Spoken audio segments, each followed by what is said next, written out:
we begin our long-awaited Canada-New England cruise journey. And we're flying. On a seat in front of you, you have a screen, interactive, so you can move it around and check out exactly where you're going. And you reach about 35,000 feet, which is no place for a human being to be. So it's nice to see us coming back down to land. Here we are in Revere, just outside of Boston, where we stay at a brand new Spring Hill Suites hotel. It's a really nice place. It's right on the water. It has lots of restaurants around it. We went for a walk in the morning. It was cool, but it was nice and sunny. The room was really quite nice, quite comfortable. Later, we had dinner at the restaurant right on site. And then, boom, we're at the cruise port, and Joanne is in her favorite place, the gangway. Gotta talk about the medallion. You walk up to a bar, and they say, "Hello, Stephen," and they give you a drink. You don't have to hand them a card. It's like the coolest thing. And when you walk up to your room, you're pretty far away from it still, and it recognizes you coming up, and it unlocks the door for you. Totally awesome.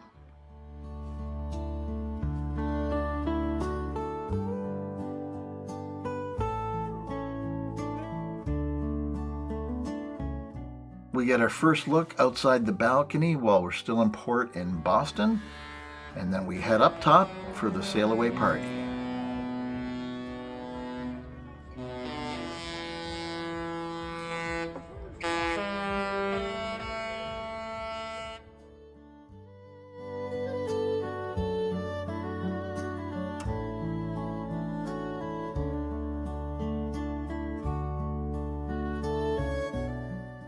There's one happy Joanne again, getting her groove on. At the very front of the ship, they have a panoramic view as we're heading out of Boston, and it was really, really nice. That night, we just had a peek around the ship. We had dinner. Here's Joanne having her souffle.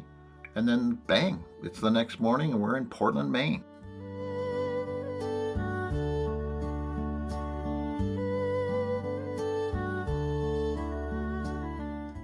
So we wander around a while until we find a place called the Porthole that we had heard about because they have a terrific lobster roll sandwich.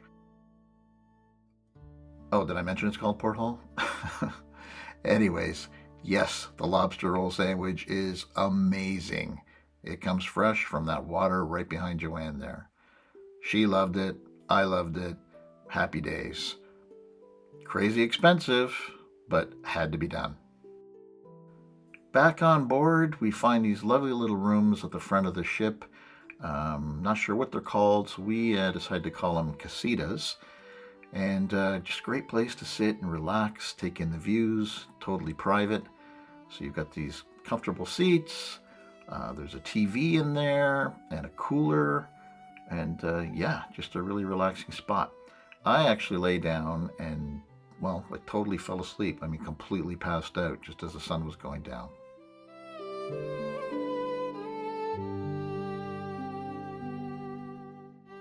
Later that evening, we get dressed up for formal night from head to toe. And we head into the piazza where the captain is doing a meet and greet, and they're doing their traditional champagne waterfall. We have a lovely dinner where Joanne gets to have her creme brulee.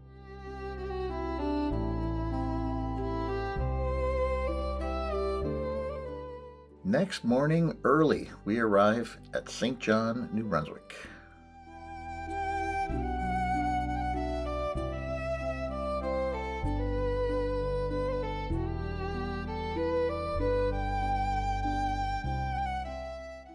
The one side of the ship is obviously a very industrial area.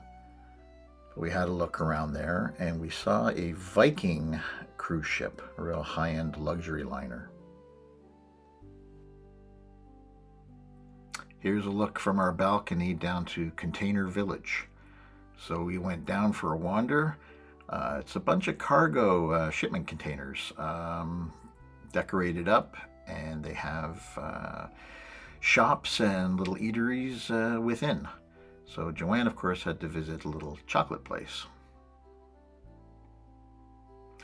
Out on the streets, there were a lot of vendors, and you could always find our ship close by.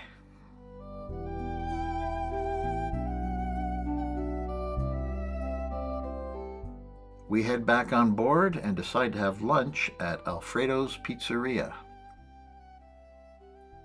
They had some pretty tasty pies. Here's a little look at an old Vision class Royal Caribbean ship.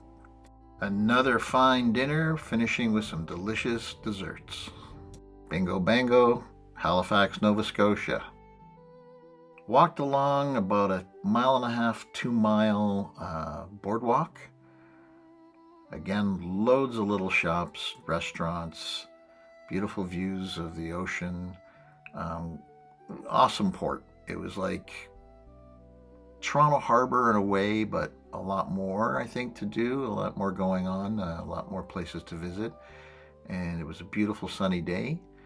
So we just found ourselves going for quite a lengthy walk until we arrived at the Maritime Museum.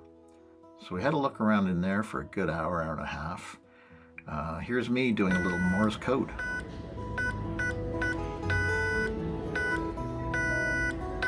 Stephen has successfully sent their name in Morse code. Joanne decides to relax in a chair that has the same construction as you would find back in the days of the Titanic. Back walking along the pier, you're always going to find a local musician. We decide to take a cheap ferry ride over to Dartmouth, basically just so we can get a view of the city from the water.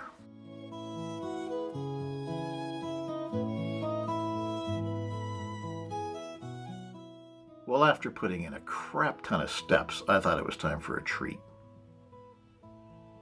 Joanne decided to have a drink, and I thought, well, I can't let you do that by yourself. Do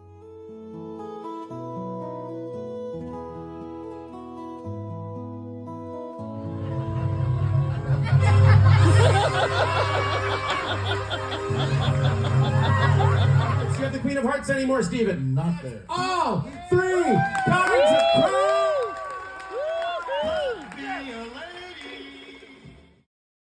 Sydney, Nova Scotia.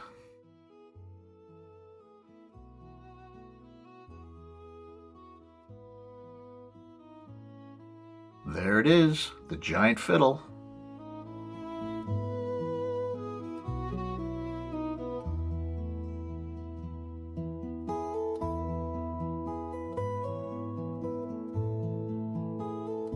Amen, my love, by the gasworks wall. Thank you so much. Dream to dream.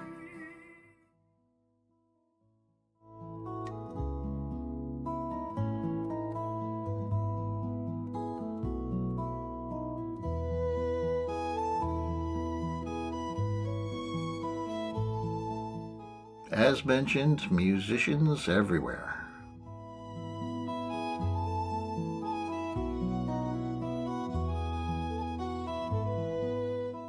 And still fiddling about, taking video.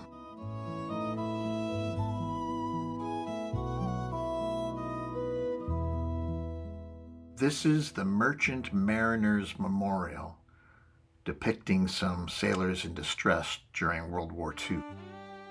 A little more music, and then back to the ship.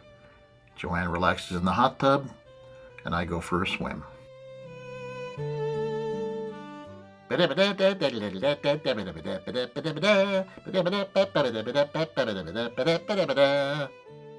We decide to walk from pretty damn near the front of the ship all the way to pretty damn near the back of the ship, down the hallway to where our cabin is located.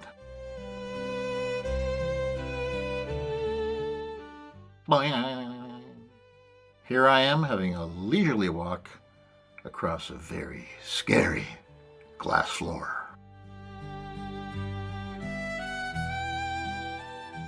Well, this is just the two of us being completely adorable.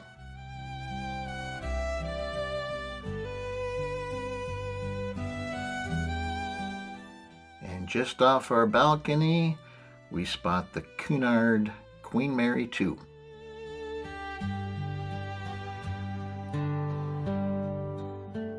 Here's Joanne drinking one of her many chocolate martinis. And hanging out with the piano at the Bellini's bar.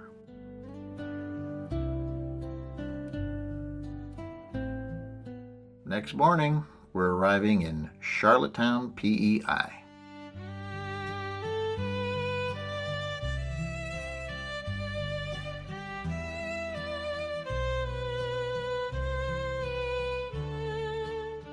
Start the morning with breakfast in the main dining room.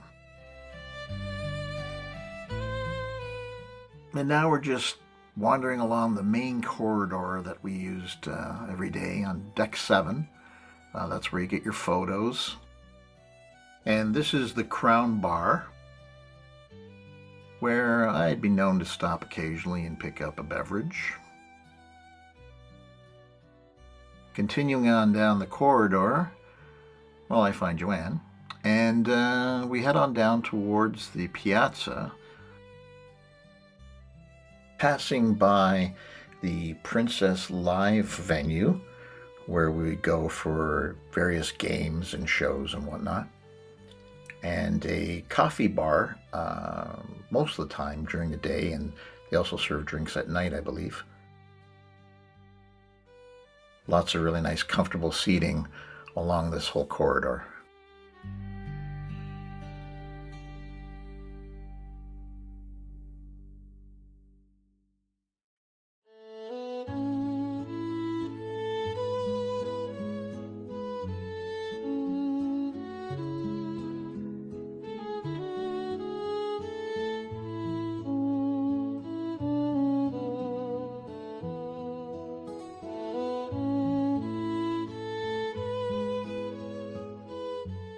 This is where I looked at a great Tag Heuer F1 watch that I was tempted to buy before I came to my senses.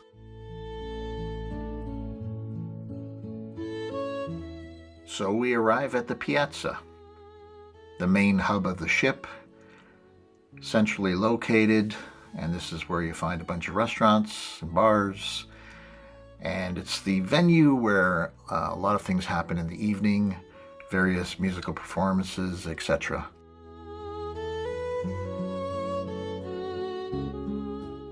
We head ashore and will later decide that this is probably my favorite port of the entire cruise.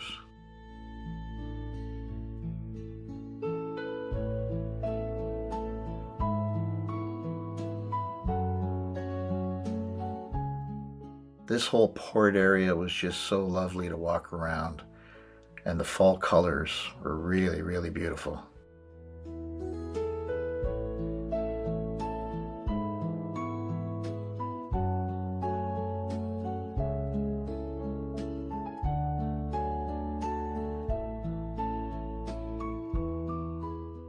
Just in the distance there, the restaurant with the blue awning, we decided to go up top and have a couple of drinks.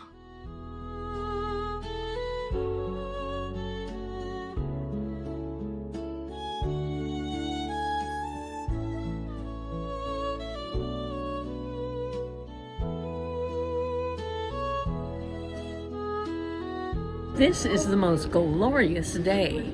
I can't get over it. The luck we've had with weather is just amazing. And look at this port. This port is so beautiful. For a cruise port, oh my goodness. Just lovely. I'm wearing short sleeves. You got beautiful fall colors. You got a cruise ship in the background. You got a park. You got a marina. You got the ocean. You got cool places to eat lobsters and mussels and all kinds of shit. And I'm drinking a cold beer. I am in my happy place right now. You never quite know what you're gonna find when you're wandering around this port.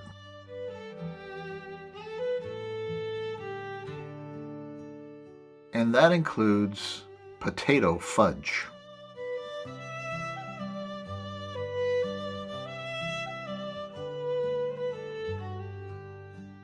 Okay, it's lunchtime. Now, this may have something to do with me thinking that this is my favorite port.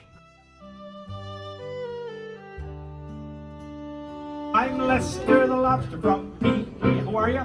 Lester the lobster from P.E. Nicely done. Let's start with some mussels. Then we can adorn ourselves with the lobster bib. And, feast. And a feast it was. This is a big-ass lobster dinner. Joanne had lobster poutine, also tasty. But how happy am I?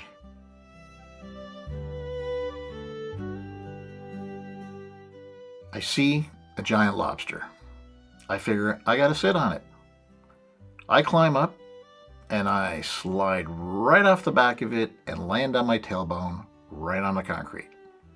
But soon enough, a couple of musicians welcome us back on board, and from our balcony, we watch beautiful scenery as we sail away from my favorite port of Charlottetown.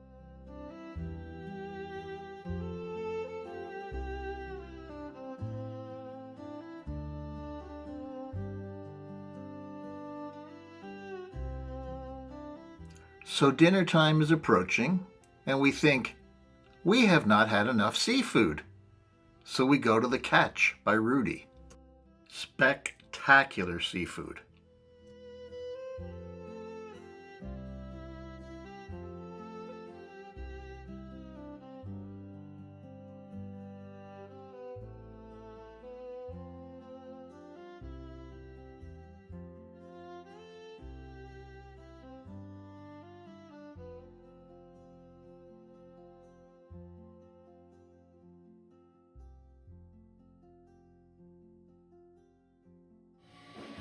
The band in the piazza that night was really good, and this guitar player was killer.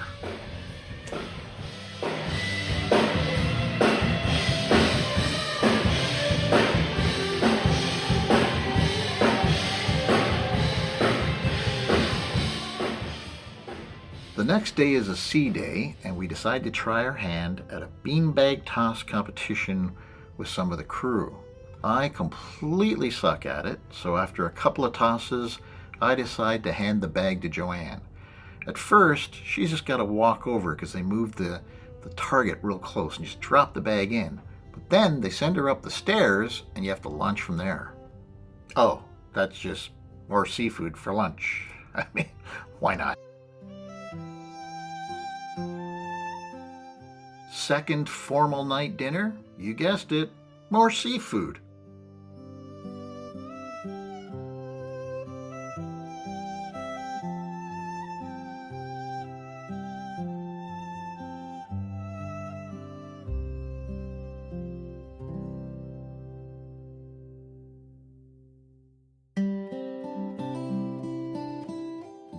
We wake up in Saguenay, Quebec.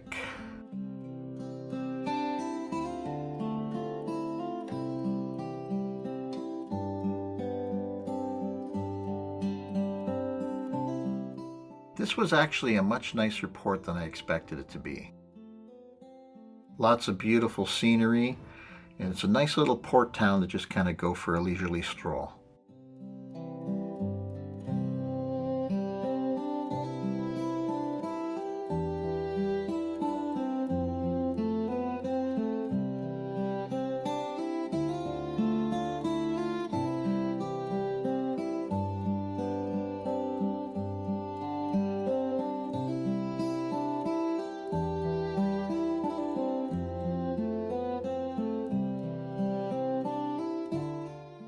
Helicopter tours were running continuously all day, and it looked real exciting and tempting, but it was quite expensive. Thought it'd be nice to show that they have these nice refreshments just outside the ship before you board at every port. We are in Saguenay, and it is actually freaking hot outside. It's like hot. It's crazy.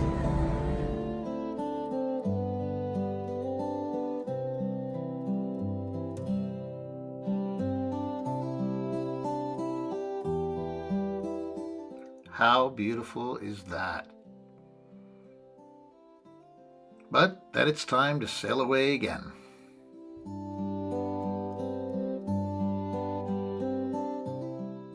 I decided to surprise Joanne with a ridiculously expensive bottle of wine, which we had before dinner and then took with us and enjoyed it with dinner.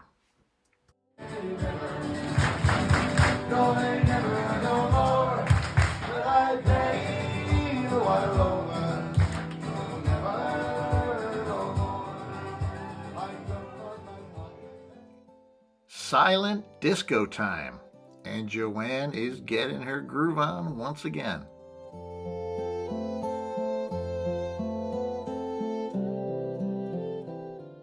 Looking outside our cabin the next morning, we see that we are approaching Quebec City.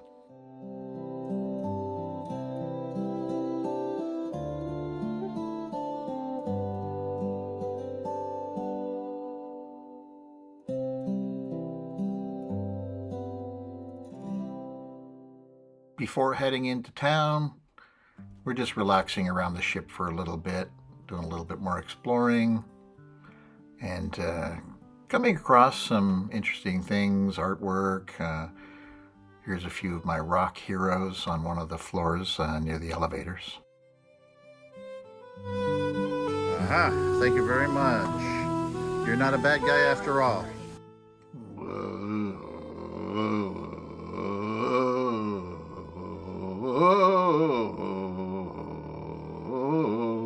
Oh, look, a sensible person drinking a coffee.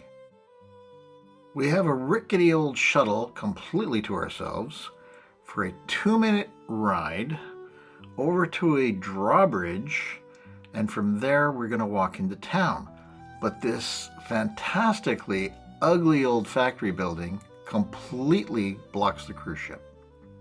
But we make it. Here we are right in Quebec City, having a little wander.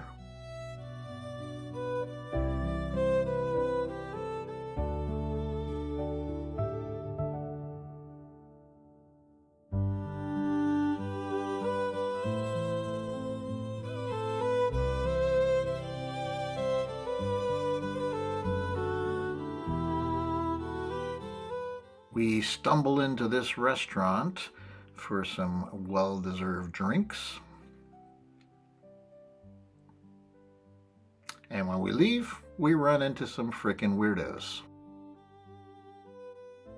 Heading back to the ship, that drawbridge goes up. So we gotta wait a while, and here I am pointing out this horrible factory building.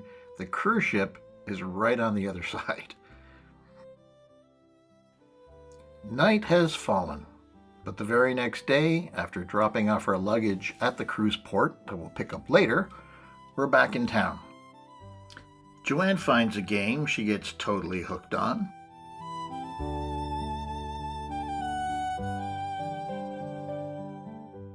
We decided to go for lunch that day to a place we went to about 6 years ago called the Dorset.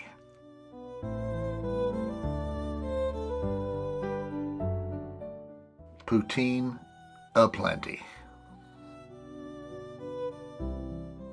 Well, we had to try to walk off those calories, so a few more 1,000 steps up and down some hills, looking at shops, etc. Well, we find ourselves in this little public square, and that building with the red roof in the background is where we're going to end up for our last drink before heading back to the ship. In the meantime, if you look up and close enough, you will find, yep, the titties in the tree. Into the red roof building we go, the 1640 Bistro, to have our final drinks on this vacation. Then it's the flight home back to Toronto. We had an amazing time on our Canada-New England cruise aboard the Majestic Princess.